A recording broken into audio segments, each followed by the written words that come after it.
Ти с такива куфари големи отиваш къде? Да бера парина. Не, сериозно.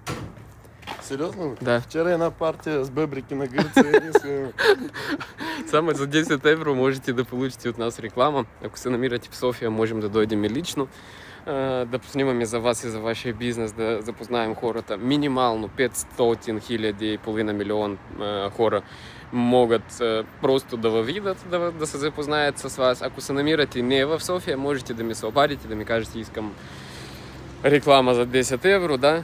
Защото минималната ставка е 10 евро. Разбира се, който може повече, може да плати и повече. Идеята ни е каква? Като да съберем 10 000 евро на Мишо за Lexus. Хората събират на различни истории. Такива сериозни. Не, но у нас е нали сериозна история?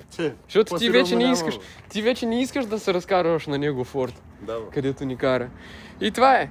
Всичката идея. 10 000 евро не трябва да съберем в рамките на 2 седмици. Затова съм готов да дойда да правя реклами. Държим линия.